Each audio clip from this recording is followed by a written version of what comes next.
afternoon, everyone. Thank you for being here today as we celebrate the unveilings of the portraits of the late Honorable John V. Williams, the Honorable Ardie A, and the Honorable Keith Ludwig. Today is National Law Day. The American Bar Association states that Law Day provides an opportunity to understand how law and the legal process protect our liberty, strive to achieve justice, and contribute to the freedoms that all Americans share. There is no better day than to honor the incredible and numerous contributions that these three judges have made to this municipal court and to our city. Before we begin, I'd like to acknowledge our special guests. First, Miss Molly Williams and her daughters, Linda Williams Taylor and Natalie Williams.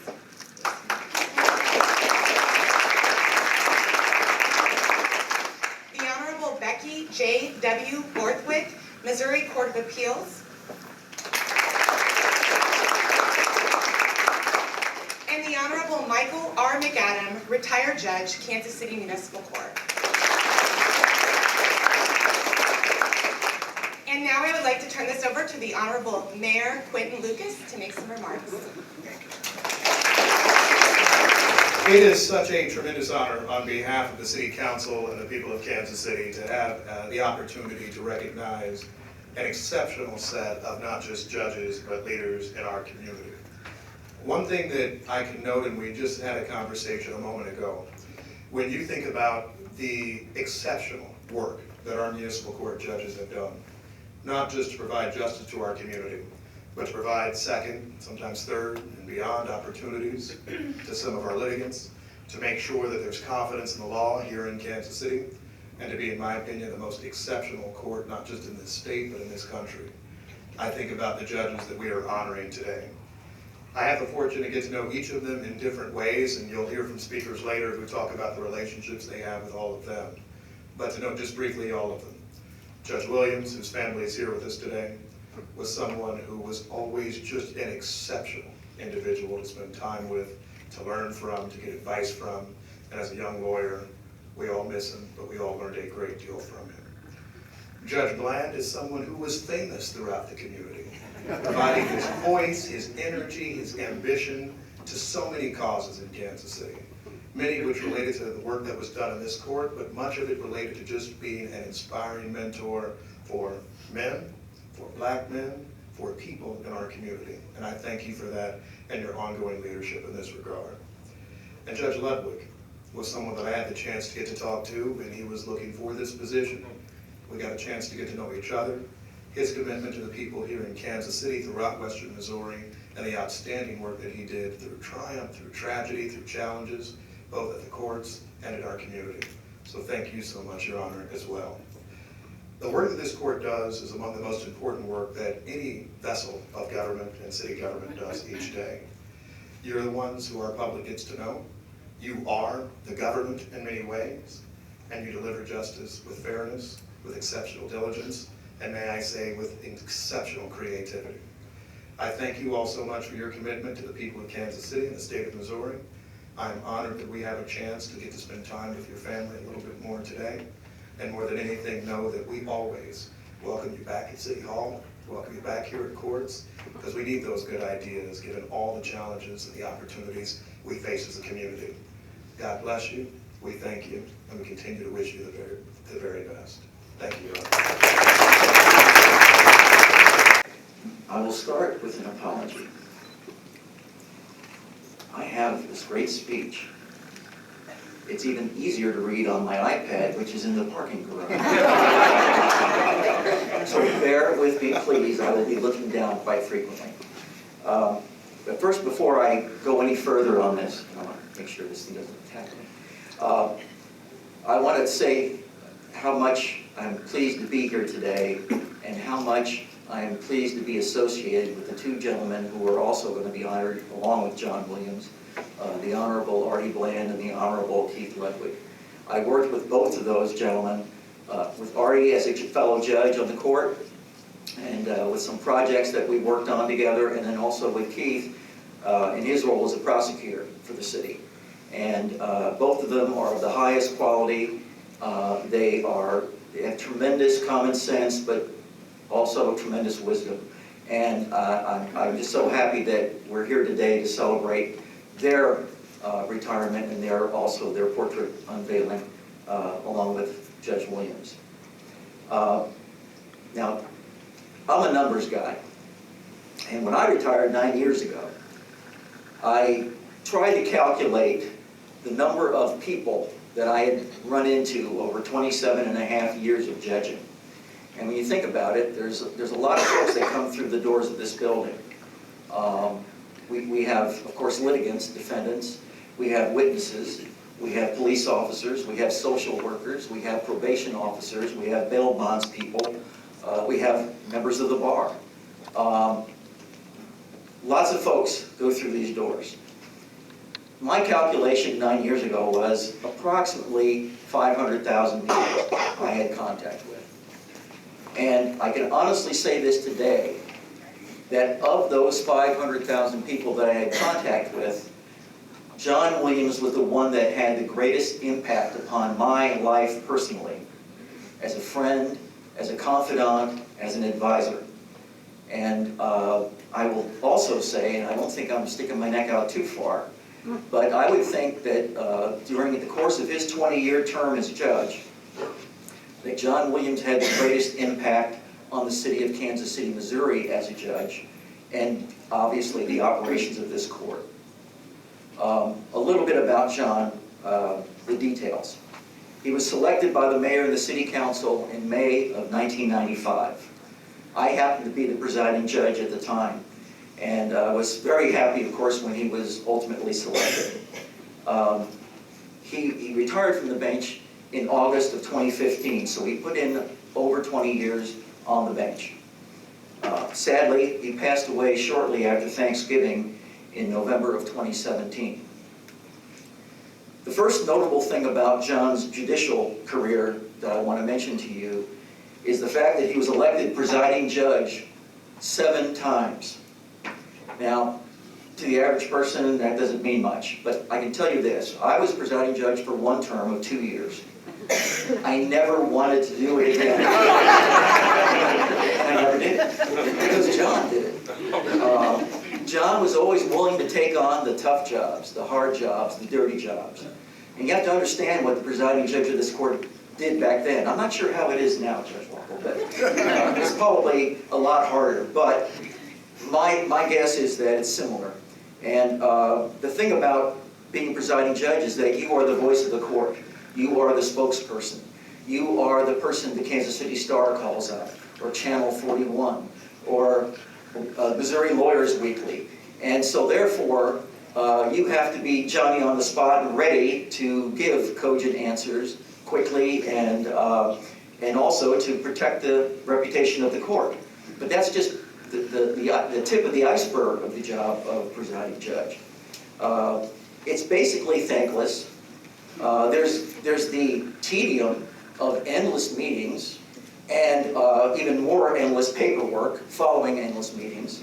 And then the cherry on top is that you are also asked to resolve disputes within the court system of the Kansas City Municipal Court. So you might have some sort of complaint from someone that, as presiding judge, you're the person that has to figure out what the solution is going to be.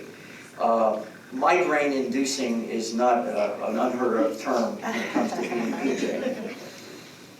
All of that, by the way, in addition to, just handling a regular docket, because we always insisted that our PJs also carry a workload in the afternoon, a full workload of cases. And so, just like every other judge. So there was no escaping the responsibilities, the heavy responsibilities of being PJ. So what it took was a combination of advocacy, persuasion, especially when you realize that a lot of the people you're trying to persuade, they don't want to be persuaded. Some people are stubborn. I know it's a shock, but it's true. And they like to hold tight to their positions. And as PJ, you're the one who has to break that and hopefully convince them of the course of action that is the one that's appropriate. John Williams possessed all of those qualities as presiding judge. In fact, if you look at his background, you can almost see the seeds for his success as presiding judge in the various things that he undertook as a young man, even as a high school student, as a champion debater at Rockhurst High School, who I always lost to when I was at St. Pius. Is that going to be on the tape now? But also at UMKC, quick story. I ran into John at a debate tournament in I believe it was Emory University in Atlanta. And we were scheduled, I went to Rockhurst College, and we were scheduled to debate each other. And the first thing he said, we knew each other, and the first thing he said to me was, we had to travel 850 miles to do this. We're right across the street. Anyway, he won that debate. But, you know, he was better than me. What can I say? John's work as Jackson County Councilor. In addition to negotiating the leases of the Royals and Chiefs to keep them at Truman Sports Complex, which of course is a very simple thing to do, apparently. In addition to that, he had the day-to-day running of the Counselor's Office of Jackson County. And that is not a day at the beach, I can assure you. And I understand politics is practiced there. I don't know, but I believe that's the case. Also his work as a political advisor, because there he learned, political science is a course in college, but no one teaches you political art in college. And it's really an art more than a science, trust me. And he learned the art of political science. So this background provided the necessary training and experience for the difficult challenges of the job of presiding judge of this court. For the better part of his tenure as judge, John led this court with courage and conviction, leading the way from the era of paper, ink, and hand-scribbled orders to the new world of computerized, permanent, and legible digital records. John also promoted and advocated the creation of specialized courts, of which I believe now there are 8. And I may have missed something that happened last week. But within the framework of the municipal court, recognizing the fact that the community demands that we solve some problems that are out there. And the way to do it is to engage in these specialized adjudications of cases that are inherently difficult, inherently time-consuming, but nonetheless essential. And John led that fight to do that in this court. And of course, his greatest single accomplishment in that regard was the creation of the mental health court, the court that he presided over for 13 years, beginning in 2002. It was one of the first courts in the nation to create a specialized, non-traditional diversion model for treating in a fair and humane way persons struggling with mental health illnesses. Thanks to John's day-to-day stewardship, Kansas City's mental health court has been and continues to be an exemplar of the court's commitment to fairness. But John was more than just a judge. He was a loving husband and father, always close to his family. His daughter Natalie grew up attending American Judges Association conferences from the time she was an infant. I distinctly remember, I just remember this last night, at 1 a.m. I distinctly remember entertaining Natalie in the back seat of a car in Hot Springs, Arkansas. She was probably 2 or 3 years old.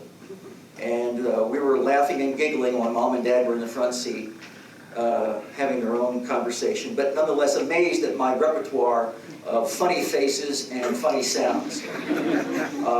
A great memory. I had a lot of practice with that. I had a younger sister that I took care of quite a bit when I was a teenager, and then of course we had, my wife and I, Sheila, had 3 children of our own and 4 grandchildren, so taking care of kids was something that kind of came natural to me. But I'll always remember that memory of Natalie. John was also a talented musician.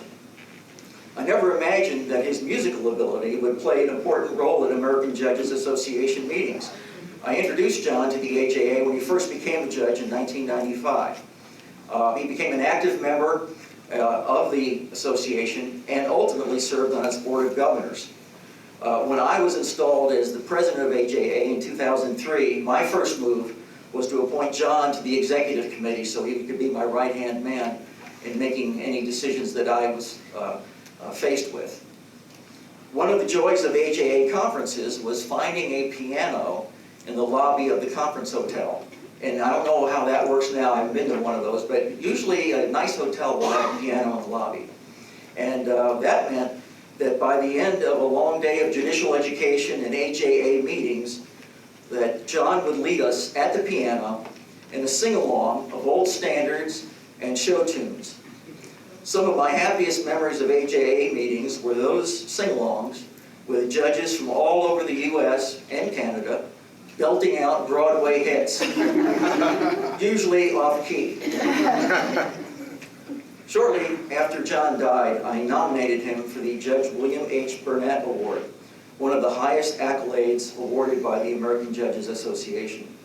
He was named the recipient of that award in 2018 for his years of service to the AJA and for his work creating the mental health court in Kansas City. His accomplishments as a judge and leader of the AJA made him a very worthy recipient of this prestigious award. When I retired 9 years ago, I spoke about the many things that I had learned as a judge, and there were several, but I want to just mention one right now, and it's probably the most important one. But a municipal court judge must like people. It's critical. It's essential. It can't be any other way. John Williams liked people. He liked talking to people. He liked helping people. He liked arguing with people. He liked singing with people. He made friends wherever he went, and he maintained those friendships over the years. His personality was perfect for the job of municipal court judge. His legacy of hard work and his commitment to justice made the Kansas City Municipal Court a stronger court, a smarter court, a kinder court, and therefore a fairer court. Judge John Williams, we honor you and your family today. And with this portrait that will be unveiled, we remember you forever. Thank you.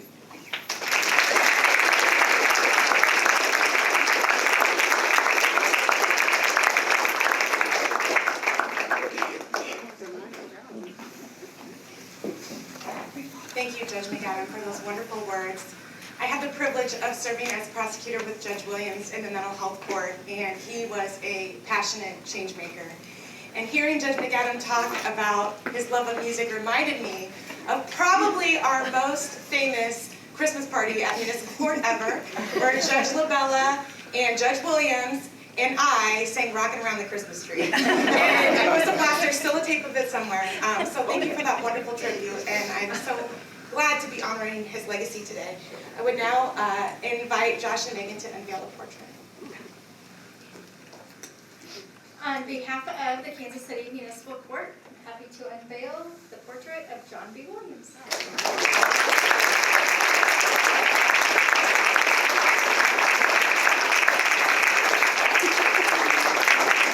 And at this time, I would like to invite Molly and her family up to say a few words if they'd like.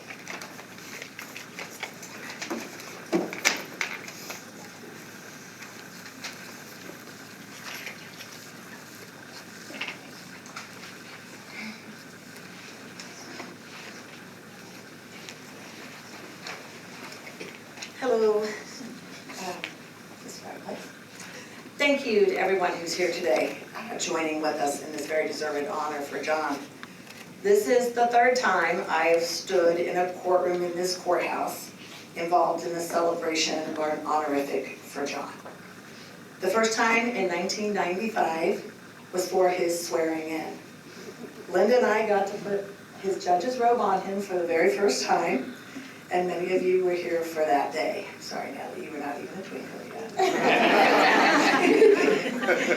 At first, I was concerned that someone so overtly political as John would be able to transfer to the politically neutral world of the judiciary, as Judge McAdam beautifully described. He had made his career in politics, and the connections that created was part of what got him to the bench. But he was able to use those skills in an entirely new way. Again, as a beautiful description of his work as presiding judge let us know, especially in those terms as presiding judge, he put his ability to use his liaison with the city council and sometimes communicating with the press better than others. When he was first appointed, we weren't yet married and we were still learning about each other. I used to come down here to the courthouse to watch how he did, to see what he was like on the bench.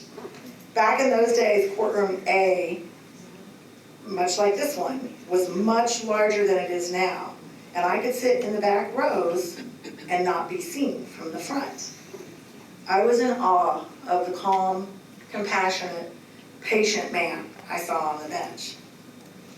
His formidable intellect was in the pursuit of seeking practical justice. And his sometimes obstinate debate style was nowhere to be seen. When a few years later, Catherine Shields came to him and needed a judge to bring her vision for the mental health court to fruition, it was a natural that John be involved in that restorative justice program. He touched so many people and was instrumental in bringing change to so many of their lives. He really looked forward to that one day a week of the mental health court docket. It was a completely fulfilling assignment for him. The second event was 20 years later when John retired in 2015. Many of you were here for that day as well. On that day, he took off his robe and settled into his favorite Hawaiian shirt that he didn't have to cover up any longer. In his farewell speech, he talked about maybe now getting to realize his lifelong goal of producing music videos. We had to tell him that ship had probably sailed. In his speech, his voice broke when he finished with, he had a lot of living yet to do. If only that had been the case. Today is the third time. John would be pleased to know that his image will be placed downstairs in courtroom A alongside that of his friend and mentor, the incomparable Sal Nigro. He would also be amused to think that he created a legacy to be honored. In the months after his death in 2017, I often consoled myself by reading through the comments and the tributes shared on his online obituary guest book. About a year after he died, I came across one I hadn't seen before. It was dated November of 2018. It was a name I didn't know. I still don't. Presumably, it was one of the thousands that crossed his path in the courtroom. Let me read to you what he wrote. Your Honor, you saved my life. We will continue in your legacy and carry forward your torch. Thank you. You have laid down your working tools, but your work lives on in me. That is indeed a legacy to be proud of. Also with me today is his true legacy, his daughters, Natalie and Linda. Thank you.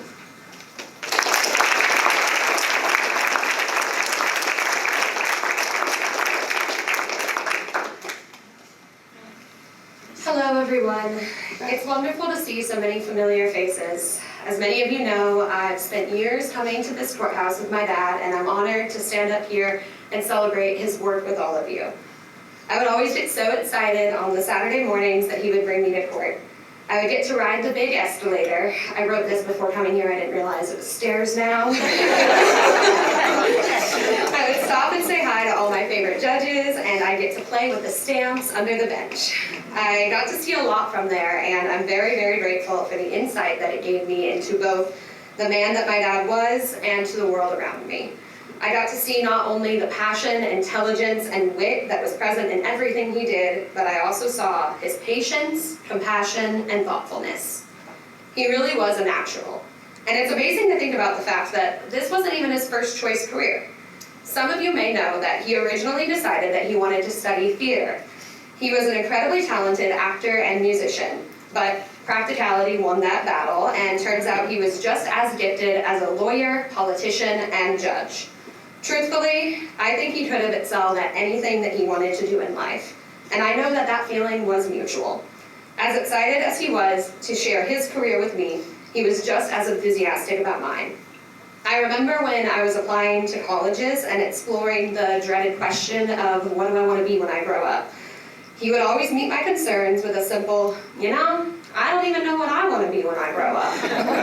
In fact, he said that on his retirement day as well. He really did have so much more to do, but his career on the bench and years of dedication to this city left little room for what ifs. He has had a lifetime of success and accomplishments that most can only dream of, and I'm so very proud of him. There are many things that I'm not able to share with him anymore, but thankfully, my dad was a very predictable man, so it's not hard to imagine how he would feel about these things. I can so perfectly picture his excitement for my job, his love of Patrick Mahomes, rants about elections, favorite new artists, and his advice, whether I asked for it or not. Mostly not. A little tip if you find yourself in a situation where you wish you could confide in him. Imagine a slow, well, followed by every possible criticism of the situation, and then his undying support when you inevitably do the opposite. And of course, sprinkle in only a few I told you so's along the way. While I might not have him to share these with anymore, I do have his memory. The court may no longer have his guidance, his leadership, his patience, and his passion, but you do have his legacy. I hope that as you continue your work, his memory and influence continues as well. Thank you for all of you who have continued to support him throughout his career, and thank you to those of you who are continuing his work today.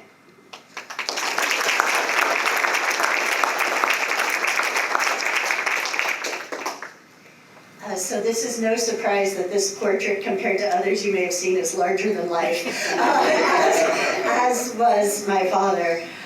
So many wonderful things have been said, and believe it or not, there's always more to say about John, because as much as he contributed to every one of you, every one of those conversations that he had, he absorbed, empathed, and took your thoughts into formulating his own. So thank you for everyone for all of the stories you've shared and the times that you reflect upon him, because he has done the same with you, I assure you. That part was unplanned and I got through it. Okay, being a judge was the thing John B. was most proud of. Well, except for his daughters, of course. Those of you who knew him knew that anytime someone asked him, what kind of judge are you? That he would answer with, a fair one. And as much as he loved that quip and the laughs it would provoke, he really meant it to his core. He worked and reflected constantly on what he could do to ensure that all in his courtroom got the fair and impartial lawful decisions to which they were entitled. Dad had an incredible amount of respect and reverence for history and tradition, and always honored the people and processes that came before him. I remember as a child, many years before, coming here with him often, yes, to watch him present cases as an attorney, but also to visit Judge Nigro, and how Dad would excitedly tell me stories, show me around, and ingrain in me the importance of the judicial system, the pride in Kansas City, this very building, and its purpose. But he also had the wonderful spirit of curiosity and thirst for knowledge, and he would do whatever necessary to ensure that this court was up to date with not only the newest and best technology, but also to grow with modern ways of thinking. Thank you, Mental Health Court. I remember a specific time that Mike spoke of, moving from paper to electronic records. And it was being considered for Kansas City. And although he wanted to be cutting edge, he also didn't want to appear that he was unable to keep up with the times or show that he didn't know how something was supposed to work. So he naturally called his daughter, who had been working with conversions of paper to electronic records in healthcare systems. But he didn't stop there. He then traveled to other cities to evaluate their options, to do a comparison, fair and impartial, of course, before making any decisions. In general, he worked tirelessly to make the court run better, to make those who interacted with the municipal court better and for everyone's experience better. He tirelessly strived to make the best balanced decisions, all while deflecting the attention from himself and onto the picture of those who benefit from the results. And in that spirit today, he would also be deflecting attention from himself. And if he were here to participate in this lovely event, in true to himself fashion of honoring the tradition and history, looking to new and better outcomes, and finding the necessary balance between those two for every situation, I feel 100% confident that his next words would be, "And now, Mr. Mayor, about those stadiums." Thank you.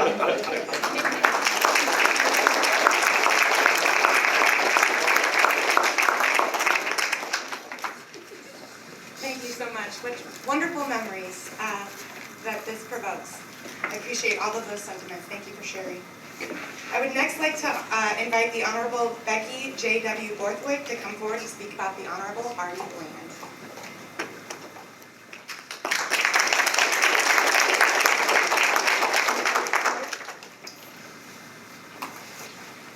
Well, that's a tough act to follow. I don't know how I drew that straw to go behind such beautiful thoughts and sentiments. And I never had the opportunity of meeting your father, and I am sad for that. But I was so excited when I got the call to speak about my friend, Ardie Bland. And I know that I don't know a lot of you in this room, and you're wondering, who on earth is this Court of Appeals judge, and why is she here? And so I want to start out with just telling you a little bit about how our lives have been intertwined for years and years. We first met each other when we were 15 years old at the Missouri Scholars Academy. And a lot of you may have had children that were there in recent years, but that's not what it was in the beginning. We were there the first or second class, and it was a place for nerdy kids. They were just learning that word gifted. We were just nerdy kids from less than affluent means to come together and to be inspired by each other and to be pushed and form long-term friendships in 2 weeks of total isolation. They didn't let us call home even. And we found our people, and we found who we could rely on. And Ardie was one of those people. And the memory that I want to share with you first of 15-year-old Ardie Bland is of him up on a stage singing with a group of boys. And that's when I learned what his true role is in his entire life. And that is, he is an encourager. He was not the guy who was out in the middle of the stage making sure everybody saw him. He was the person making sure that the shyer, nerdier kids were getting their moment on stage. And he was the one beside them helping them. And when our paths crossed again many years later, and I saw Judge Bland, and I realized that that same spirit, he is still that same encourager. He has that spirit based in true faith, and I am honored to have witnessed that faith. And his love was the same. But this time, he had an official title. And as judge of the municipal court here, he served many years on the Municipal Judicial Education Committee. And it was his time to teach me how to be a judge. And I will never forget those sessions. And when we talk about careers of people, rather than just list all of the things that he has done, I think most of you know what Judge Bland has done for your community and for your courts. But so what I'm here to do today is talk about what he has done for the municipal court system as a whole and for the state.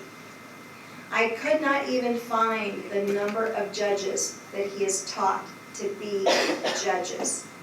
And he has always been that encouraging spirit through the phone, whatever they needed, they could call and they could learn. And as time went by, I started getting to teach with him as well. And that's when we became team teachers. And if you've noticed, when you look at us today, we show up in the exact same clothes. It is fun. We always have, we always do. We just look like twins everywhere we go. And we have so much fun teaching together.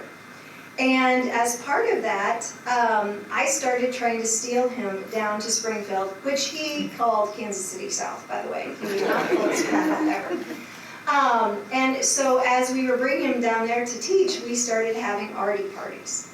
And as you can imagine, holy moly, how those were attended. And then there started to be requests for lists. Can I get on the list for the next Ardie party? And those were just some of the best times of my life. And I think about those parties, the purpose of that was not just to have fun, but it was to make these judges better judges. And so when I thought about what I wanted to convey today was also having you think about, how many of you here are better judges or better lawyers because of Ardie Bland? Show me some love. Anybody going to give me some love back? Okay, I thought there'd be a few people here that have been influenced by him. And I think it might even be more. How many of you are better people because you knew Ardie Bland? Yeah, there we go. That's the one thing that I think that he is my true soulmate. We have been a team for so long. And he is the funniest person that you could ever meet. And he's got the biggest heart too. And I would assume that all of you that worked with him, you know that. I'm not telling you anything that you don't know. But what I will tell you that I can attest that the steps and the actions he takes are not to glorify himself or to serve his ego, but they're meant to help the good of the institutions and help you as fellow judges and as litigants in the court. He was absolutely a true encourager, someone who gave people countless opportunities to make a difference in their lives, especially when he was serving in those alternative courts. The thing that I got to be part of with Judge Bland was the time after Ferguson, and we don't talk about that enough. He was willing to do what so many of us either couldn't do or many were not willing to do. He put in the time and the effort. He drove all over the state. He spoke to the legislature countless times, and he took a lot of rough roads, but he did that for all of us. And he blazed a trail for the judges to make municipal judges have more duties and opportunities. So I think the current judges sitting before me here today, I hope that you know that he did that for all of us at no extra pay, but across the state served the judiciary well. And of course we know that that laughter and that smile is just infectious. And I've served hours and hours and hours and hours and hours in boring meetings and contentious meetings, and he's smiling because, man, I tell you what, there's nothing like a municipal judge meeting. Those MMA, CJA meetings, we get these big personalities from all over the state. You don't get to do what we do without having a big personality. And Judge Bland never lost his temper. He was the one that just would bring people together. He was a good, strong leader, and I think about the fact that he is the glue that holds so many of us together. And he is just one of my best friends in the world today. And so, Ardie, when you asked me to speak, I was just on cloud nine, and I was so honored to be here. And it's my turn to pay him back, though. And so it's my turn to tell a little story, because he was my anchor speaker for my investiture for the Court of Appeals. And so when he stepped up and took the podium in front of about 300 folks in Springfield, Missouri, I started sweating a little bit. Oh, no, this man, he knows some stories. What is he going to tell? And in true Ardie fashion, you know how you open that up, don't you? Yep, you do. He got up there and he says, well, all right, there was once a little black boy and a little white girl. One from the inner city and one from a hog farm. And whoever thought we'd be here? And I tell you what, he had that crowd by the whole time absolutely wanted to sign up for some more of those Ardie parties. And I loved it. So I thought about, I was hoping you were sweating a little bit when I started walking up here the same way I was when you were talking. But they did give me a time limit, or I would have just stood up here and monopolized the entire day. My goal was to maybe make him cry a little bit. But in my heart, I know that we are still those two young kids, that little black boy and that little white girl, and we're trying to make a difference. And you really have made a difference to your community. And to see what you have accomplished in this court, I am so proud of you. And when he called me and said he was expecting that call to the federal bench, my heart overflowed with joy. But I hoped that they would appreciate him as much as we have appreciated him in the Missouri Judiciary. And it gives me a great honor today to come in my official capacity as a judge on the Missouri Court of Appeals and thank you on behalf of the entire judiciary for your service. And then to see this beautiful photo that we're going to have unveiled here, it's my hope that everyone who walks past that is inspired by the love and the joy that you have shared with this court. And I hope that they see that they have become better people for it. And thank you again, Judge Bland, for being that encourager to us all.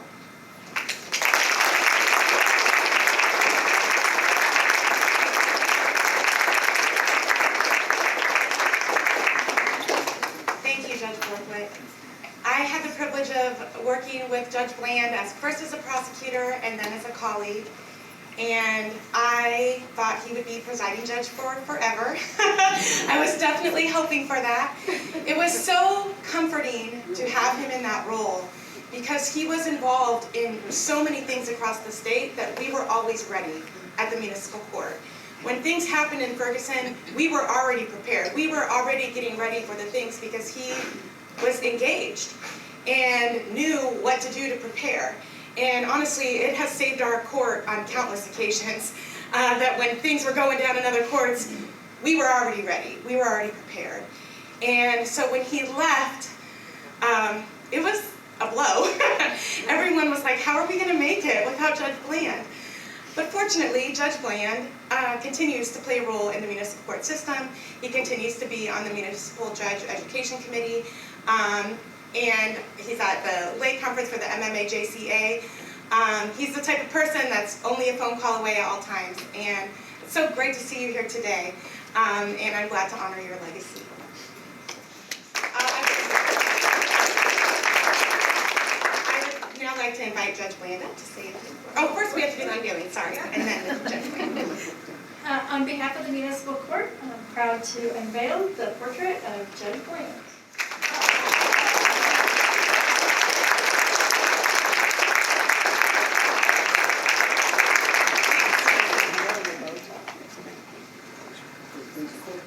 Judge, you know we don't say that in beauty.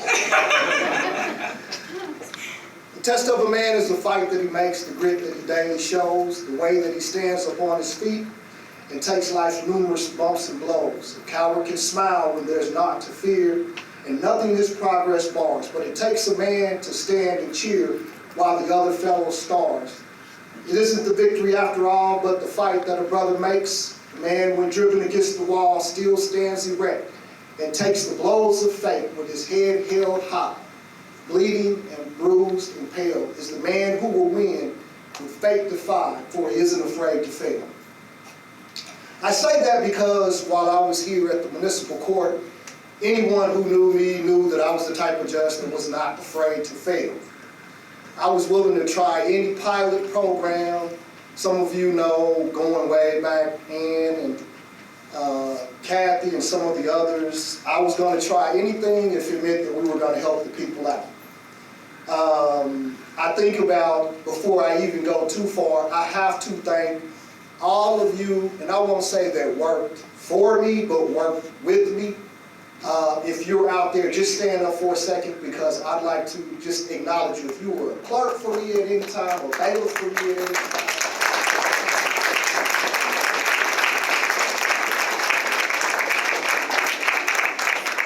I say that because oftentimes oftentimes I think the judges get a lot of credit for things that they didn't do, and the only reason why I was the success in many ways was because of all of those folks. Even the officers in the back, sometimes they would get a knock on my door and they say, hey, you got a live one out there before you get out there. And I'm like, okay, then I'll be ready for it. So that was always important to me. And the other thing that I like is there is one favorite person here who's standing over to my left. And what I didn't know was he did really good Judge Bland impressions. They called them Blandisms. And so I had all these little things that I would say, and one day I just happened to be coming in the courtroom and they were just going on and on. I was like, man, that's pretty good. And then I realized, oh, they're talking about me. And I used to love that, so I came in the courtroom one day and I was like, hey, how about you do some of those Blandisms? And I realized that over the years that I said a lot of the same things. And so at least if the defendants weren't listening, at least the people in the courthouse were getting a good kick out of it. I don't want to be up here too long because I told some people that I had 5 points in a prayer and an offering. So I'm just going to say 3 things that I learned here, maybe 4. But one of those was John Williams, who was the person who trained me when I came in to become a judge. And what I learned from John, and I think it's well stated. He told me this when I came. A good judge studies the law. A great judge develops relationships that bring the law to life. And what he meant by that was you have to get involved in activities outside of the court to be able to make your court better. And one of the things that I took to heart was I got involved with AJA. I got involved with MMACJA. I think I was on every municipal court committee that the state had and appointed me. When they talked about Ferguson, I had been studying what was going on for some time, and I was determined that Kansas City was not going to fall the same way so many of the other courts did. And many of you who remember when the stories came out after Ferguson, you did not see Kansas City. And that took not just the work here, but me not being afraid to fail, but also being in an environment where the judges trusted me. And so I appreciate all of you for allowing me to go out and to try to make this court better by bringing back ideas to try to make this place better. And not just for me, but for the people of Kansas City. Another thing that I learned, and some of this I learned from John as well, and that's never to forget to find a way to help the mentally ill. As I was here, I found that many of the people who were coming through our doors were mentally ill. And they may have had lawyers, they may not have had lawyers, and that's something that's not always accepted in our community. And so I was always that judge when they were like, we can't figure out what to do, send them to Bland, send them to Bland. And I was willing to take all of those folks, and a lot of that came because of things that I learned from John Williams. And I also want to say that I thank the local VA here, because Kelly and those folks over at the VA, many times they get a bad rap, but they did everything I ever asked to help every veteran that came through that door. And so I'm so appreciative of that. And then another thing that I learned while here as a judge is most people don't know how to listen. Most people are not listening. The only thing that they're doing is waiting for you to get done talking so they can state their point. And it took me probably a few years, and then the Blandism came up that that I heard. And I started doing this. It was like, tell me what I just said. And after a while, my clerk would lean back in her chair, and she'd lean over to me and she said, Judge, ask him to tell you what you just said. And so it became one of those things where I began to realize that the average person does not know how to listen. And so as a judge, many times you'll find yourself repeating things multiple times and multiple times, and they still might not get it. So you might have to even write it down on a piece of paper, but then they lose the paper. So you'll continue to tell those things multiple times. So don't be weary in well-doing is my thoughts to you. And then one of the big things that I learned while here is no matter whether, and I'm saying this to all of my judge friends and those of you who desire to be judges, as a bit of encouragement, as she said, that's something that I like to do. Many of you came and would sit on my couch and we would talk about various things, but my advice to you is no matter whether anyone else understands you, no matter whether anyone else likes you, and regardless of whether or not they agree with you, stand by your convictions on what you believe is right. And when I was here, no matter what I went through, I walked away from here saying that I always did what I felt like was the right thing. Thank you very much.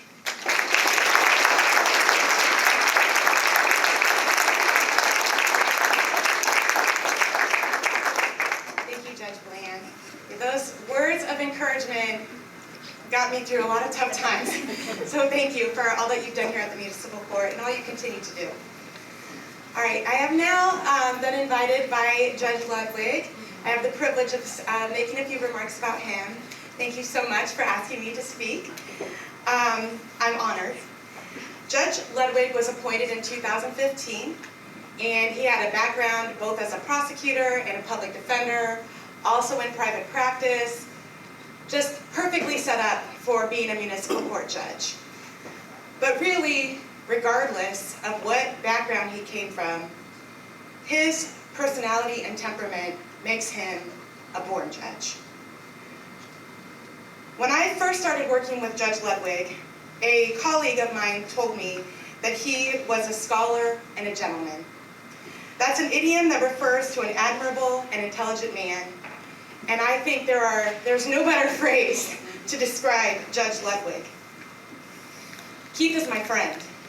And I'm guessing many people in this courtroom, Keith is their friend. Because everyone who knows Keith is Keith's friend. That's the kind of man that he is, and that is not a normal quality in people. It's a special gift that he has. He is humble, yet every time I talk to him, I learn something that I didn't know about him. Something super interesting that I'm like, man, Keith, I had no idea that you did that.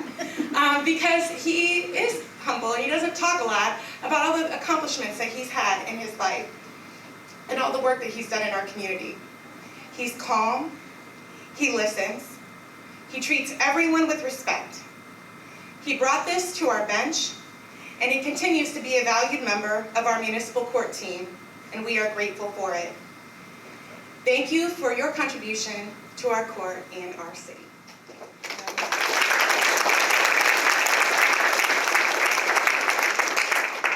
At this time, I'd like to, on behalf of the Municipal Court, I'd like to unveil the portrait of...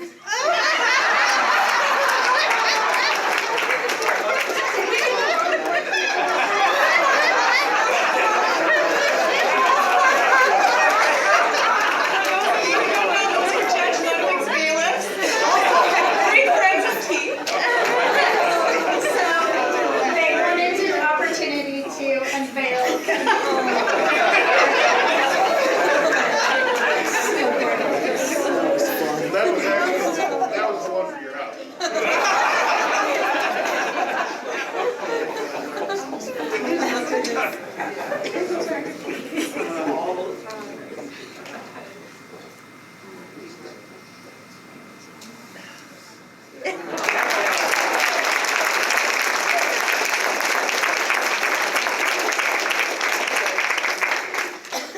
And I would now like to invite Judge Ludwig to make a few remarks.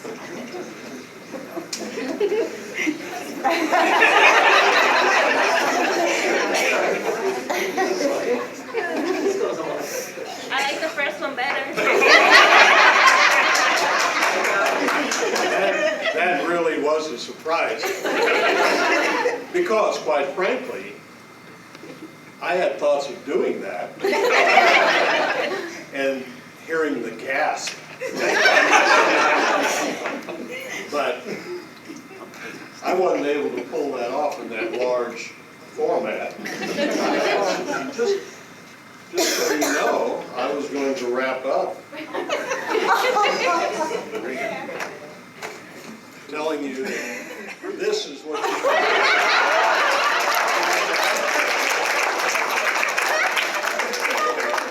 That's pretty cool. I thought that Megan and Josh had nipped that in the bud. I'll give this. That Craig just said, we one-upped you again. That's what they've always been about.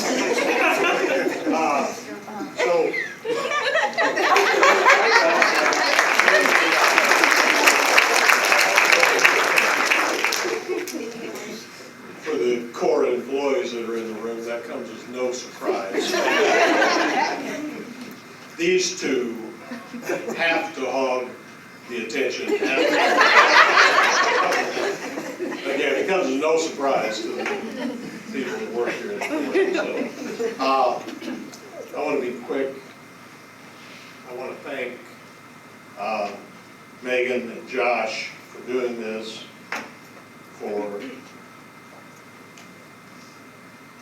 turned out pretty good. Amazing what a professional with Photoshop can do. But I really consider it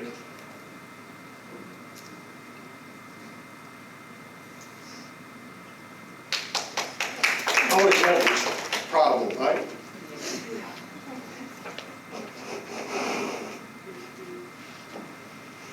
I don't know when it happened, but it's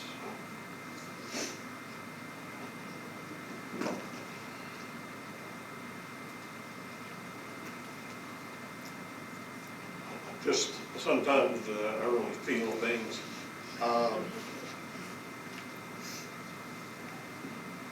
Again, it is an honor, to be honest, somewhat sheepish about it.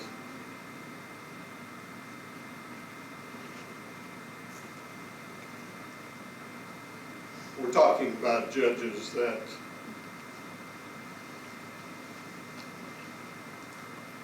I started with and worked with. Judge Williams,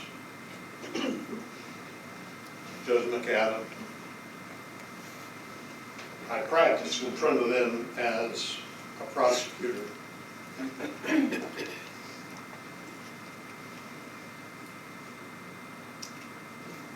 I learned from them. Unfortunately, oftentimes by making mistakes. There's one particularly embarrassing I won't get into, but it happened in Judge McAdam's courtroom. It was a rookie mistake. My lips are sealed, Keith. Say what? My lips are sealed. Oh, okay. Thank you, I appreciate that. But anyway, I hope that, when this is on the wall, and when you have occasion to see it, that it brings a smile to your face. And again, I appreciate you all doing that for me. And again, I still work with the court, and many of you think, is he ever going to leave? That time is coming up, and now I feel more like it's possible that I can go since you're stuck with. So, thank you very much.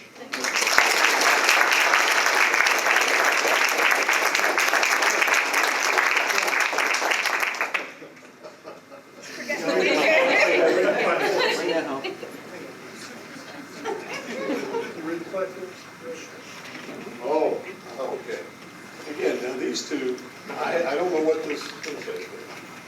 Judge Keith Ludwig and the men behind his success. Frank Mitchell and Richard Hunt.